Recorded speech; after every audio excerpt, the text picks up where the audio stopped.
Bonjour à toutes et à tous. Aujourd'hui, nous allons parler du rejet. Et nous allons même faire l'auto-psy d'un rejet.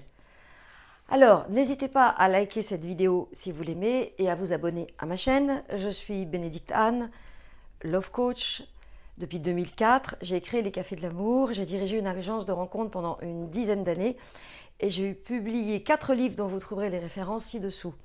Vous pouvez aussi télécharger mon guide « Comment savoir si le nouveau date avec lequel vous sortez va s'engager avec vous ». Et vous pouvez aussi, bien sûr, vous intéresser à ma formation pour trouver l'amour en 5 étapes. Donc, autopsie d'un rejet, pourquoi? Parce que plusieurs fois, des hommes comme des femmes m'ont dit moi, je ne supporte pas le rejet. Commencer à aller vers quelqu'un et me faire envoyer bouler, c'est insupportable. Et ça m'a touchée parce que du coup, comme j'ai peur de me faire rejeter, je ne fais plus rien, donc il ne se passe rien. Et je me sens très seule. Et je pense plutôt à des hommes, là, en fait, quand je dis ça. Ça ne veut pas dire que les femmes ne sont pas concernées, bien sûr. Donc l'autopsie d'un rejet, c'est quoi? C'est vous retrouver face à quelqu'un qui finalement vous crache dessus, si on dit les choses comme elles sont, qui vous crache dessus, qui vous humilie ou qui ne vous calcule pas. Dans tous les cas de figure, c'est un rejet. C'est-à-dire que vous n'existez pas pour cette personne. Alors, pourquoi est-ce que ça compte pour vous? Ça compte pour vous parce que ce qui se passe au niveau horizontal avec cette personne, en soi, n'est pas énorme. Après tout, comme on dit, ça ne marche pas avec cette personne, ça marchera avec une autre. Le problème, c'est que vous, ça vous active et ça vous propulse avec l'ascenseur supersonique dans l'enfance. Et ça vous propulse probablement dans des situations de rejet. Des situations de rejet qui sont du style, par exemple, je pense à un cas en particulier, vous aviez un père tyrannique. Et le père tyrannique, en fait, ça va être le thème de cette vidéo parce que là, j'ai croisé une dizaine de pères tyranniques. J'ai beau les appeler Petit Hitler, Little Ceausescu, c'est insupportable. C'est-à-dire que ces pères tyranniques sont toujours vivants, pour la plupart, et continuent à tyranniser toute la famille. Qu'ils tyrannisent d'ailleurs leur fils ou qu'ils tyrannisent leur fille, voire tous les enfants, ces hommes-là, pour des raisons probablement transgénérationnelles, qui remontent à une ou deux générations dans leur histoire par rapport à la posture de leur propre père, ces hommes tyranniques, finalement, se défoulent sur leurs enfants et souvent sur leurs femmes. Donc, ils les frappent, ils les insultent verbalement, parfois un regard suffit.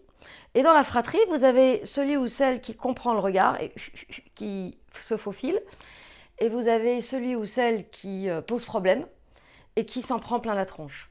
Et donc, on a par exemple un aîné ou une aînée défaillante à l'école qui se fait frapper tous les jours, un ou une deuxième bon à l'école qui passe à travers les gouttes, mais qui se met entre le papa tyrannique et le frère ou la sœur, et qui en prend plein la tronche aussi.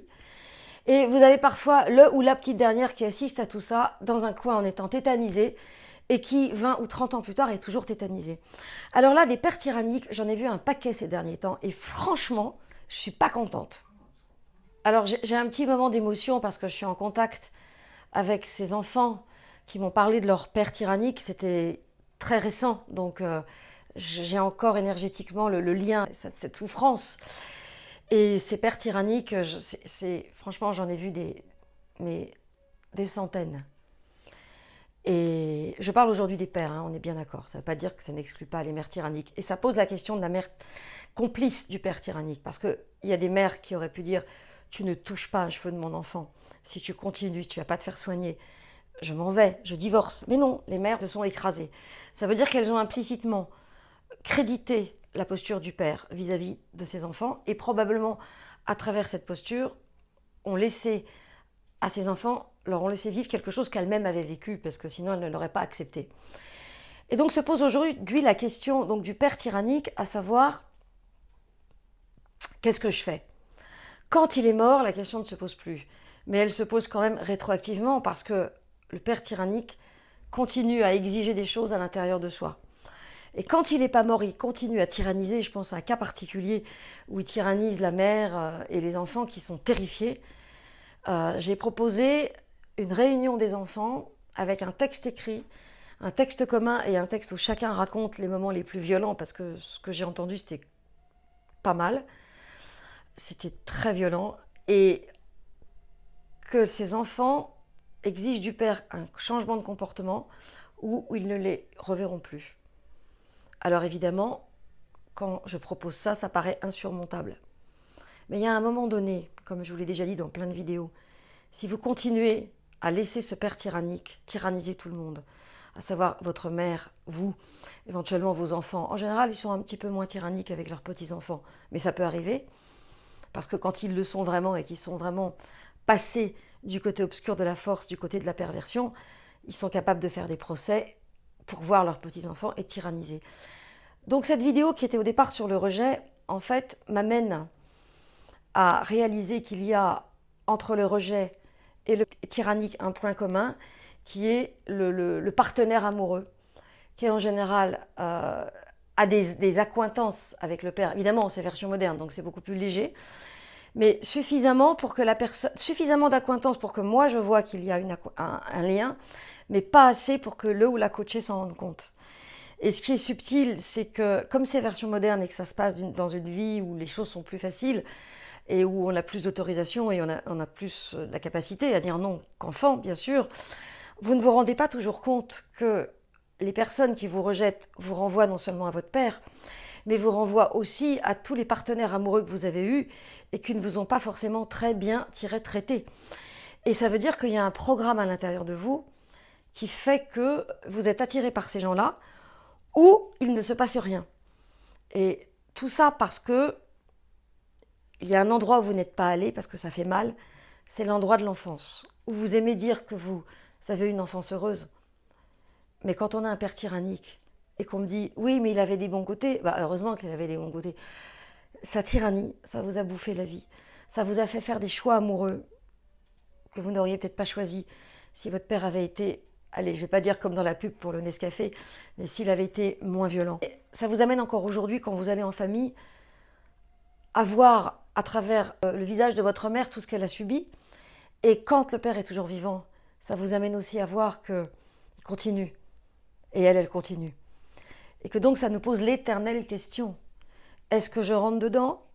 Est-ce que je m'oppose? Est-ce que j'essaie d'être le ou la sauveuse? Ou est-ce que je lâche et que ma mère, après tout, aurait pu divorcer 1000 fois? Elle est restée, elle a fait son choix. Je ne m'en occupe plus. Je lâche et je m'occupe de moi.